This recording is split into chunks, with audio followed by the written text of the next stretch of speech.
আজিৰ আমাৰ আলোচনাৰ বিষয়বস্তু হৈছে যে আপোনাৰ হাতত থকা এণ্ড্ৰইড মোবাইলটোৰ দ্বাৰা কেনেকৈ আপুনি ঘৰতে বহি আমাৰ ক'ভিড ভেকচিনটো আপোনালোকে কেনেকৈ ৰেজিষ্টাৰ কৰিব। ক'ভিড ভেকচিনৰ বাবে চৰকাৰে এটা ৱেব পৰ্টেল মুকলি কৰিছে cowin.gov.in বুলি। এই ৱেব পৰ্টেলটোত গৈ আমি আমাৰ ভেকচিনৰ বাবে নাম পঞ্জীয়ন কৰিব পাৰোঁ। পৰ্টেলত গৈ যদি আমি 4জন ব্যক্তিক নাম পঞ্জীয়ন কৰি দিওঁ তেনেহ'লে চৰকাৰে আমালৈ ক'ভিড যোদ্ধাৰ প্ৰশংসা পত্ৰ প্ৰদান কৰিব। গতিকে এই ক্ষেত্ৰত আমি সকলোৱে সহায় কৰিবৰ বাবে আগবাঢ়ি আহিব লাগে। নাম পঞ্জীয়নৰ বাবে আৰু পলম নকৰি আমি আগবাঢ়ো আমাৰ মোবাইল স্ক্ৰীনটোলৈ। আমাৰ এই যিটো এণ্ড্ৰইড মোবাইল ফোন আছে, এণ্ড্ৰইড মোবাইল ফোনটোৰ এই ক্ৰম ব্ৰাউজাৰটো অ'পেন কৰি লৈছোঁ। ইয়াতে আমি এই 3টা ডট যিটো আছে 3 ডটত ক্লিক কৰি আমি ডেস্কটপ মোডটো মোৰ কৰা আছে, আপোনালোকৰ যদি কৰা নাই আপোনালোকে কৰি ল'ব। ডেস্কটপ মোড কৰাৰ পিছত ইয়াতে আমি লিখিম ক'উইন ৱেবছাইটটোৰ যিটো cowin.gov.in আহি গৈছে, দেখা পাইছে আপোনালোকে আহি গৈছে। ইয়াতে আমি ক্লিক কৰিম। ক্লিক কৰাৰ লগে লগে এই দেখা পাইছে আপোনালোকে এই ডাছবৰ্ডটো ওলাইছে। এইটো ministry of health and family ৱেলফেয়াৰৰ এইটো ৱেবছাইট আৰু ইয়াৰ পৰা আমি ক'উইনৰ বাবে ৰেজিষ্টাৰ কৰিব পাৰোঁ। ইয়াতে আপোনালোকে দেখা পাই আছে ইয়াতে চেণ্টাৰবোৰ যিবোৰ ক'ভিড ভেকচিন দিয়াৰ যিবোৰ চেণ্টাৰ আছে পিনক'ড ৱাইজ ডিষ্ট্ৰিক্ট ৱাইজ এইবোৰ মানে দেখাই আছে কিমান মানুহে ৰেজিষ্টাৰ কৰিছে। ইয়াতে আপোনালোকে দেখা পাইছে। গতিকে আমাৰ ওচৰত ক'ত চেণ্টাৰ আছে সেইটো আমি চাবলৈ ইয়াতে আমি পিনক'ড ৱাইজ আমি চাৰ্চ কৰিব পাৰি আমাৰ ক'ভিড চেণ্টাৰবোৰ ক'ত আছে। গতিকে ইয়াতে আমি পিনক'ডটো বঢ়াই দিলোঁ। পিনক'ডটো বঢ়াই দিয়াৰ লগে লগে আমি দেখা পাম যে আমাৰ চেণ্টাৰবোৰ ক'ত আছে। ইয়াত দেখা পাইছে ক'ভিড চেণ্টাৰবোৰৰ নাম ওলাই আহিছে। এই ক'ভিড চেণ্টাৰবোৰত আপোনালোকে গৈ ক'ভিড ভেকচিন ল'ব পাৰে। এইবোৰ সম্পৰ্কত ইয়াতে চেণ্টাৰবোৰৰ নাম দিয়া আছে। আপোনাৰ ওচৰত যিটো হয় এনেকুৱা পিনক'ডবোৰ আপোনালোকে চাৰ্চ কৰি ল'ব বা কোনোবাৰ যদি পিনক'ড ৱাইজ যদি চাব নিবিচাৰে তেনেহ'লে ইয়াতে ডিষ্ট্ৰিক্ট ৱাইজ ক্লিক কৰিলে এইটো এটা ডিষ্ট্ৰিক্টৰ ভিতৰত ক'ত আছে তাতে আপুনি চাব পাৰে। ডিষ্ট্ৰিক্টৰ ক'ত চেণ্টাৰ আছে, চেণ্টাৰবোৰৰ নাম আৰু ক'ত ভেকচিন দিয়া হয় সেই চেণ্টাৰবোৰ দেখাই আছে। গতিকে এনেকৈ আমি ওচৰৰ চেণ্টাৰবোৰ আমি চাব পাৰি। এতিয়া হওক এই ৱেবছাইটটোত কেনেকৈ আপোনাৰ নামটো ৰেজিষ্টাৰ কৰিব। এয়া আপোনালোকে দেখা পাই আছে ইয়াতে 3টা আঁচ দিয়া আছে। আমি ক্লিক কৰিম।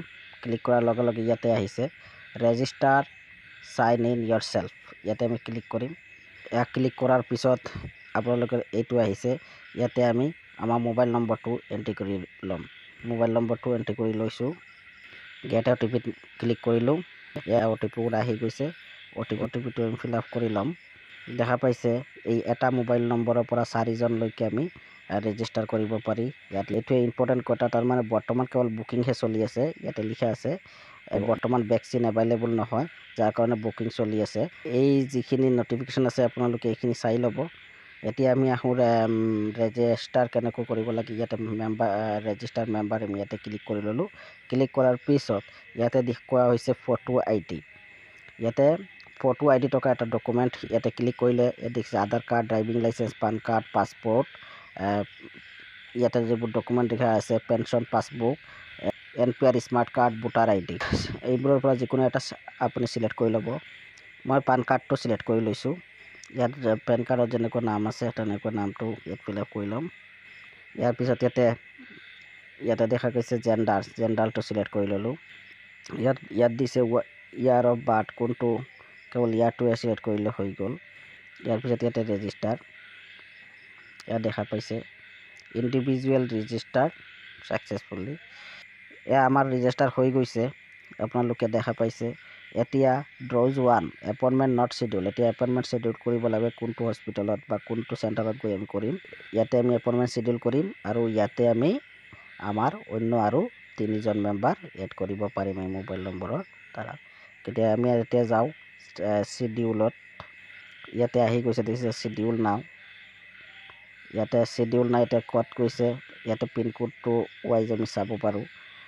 ইয়াতে আমাৰ চেণ্টাৰটো শ্বেডিউল কৰি ল'লোঁ।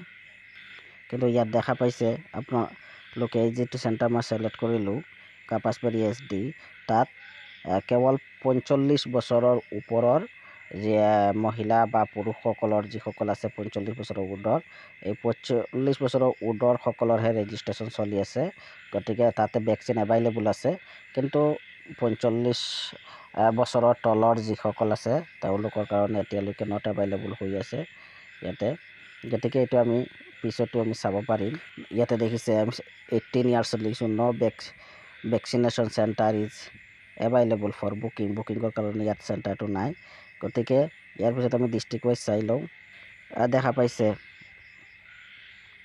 এটা আব্দুল হাছিব হাই স্কুল কোভেক্সিন 80+ এইটো এভেইলেবল আছে। গতিকে আমাৰ ইয়াতে আমি যিটো চেণ্টাৰ নিয়াৰেষ্ট চেণ্টাৰত কোৱিন যিটো আছে ইয়াৰ ভেকচিনৰ কাৰণে এতিয়ালৈকে কোনো চেণ্টাৰত মানে এভেইলেবল নহয় ভেকচিনটো, যাৰ কাৰণে আমি এইটো পিছত আমি শ্বেডিউল কৰিম আকৌ পুনৰ। গতিকে আমি ইয়াতে বেক হৈ গ'লোঁ, আমাৰ ইয়াতে হোৱা নাই।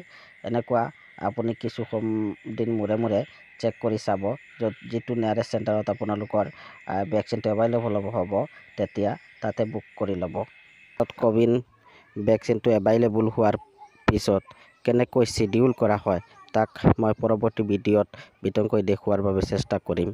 গতিকে ভিডিঅ'টো আপোনালোকে চাই যদি ভাল লাগে লাইক, কমেণ্ট, শ্বেয়াৰ কৰিব আৰু এনেধৰণৰ ভিডিঅ'বোৰ আগলৈ পাই থাকিবৰ বাবে মোৰ চেনেলটো ছাবস্ক্ৰাইব কৰিব। ধন্যবাদ।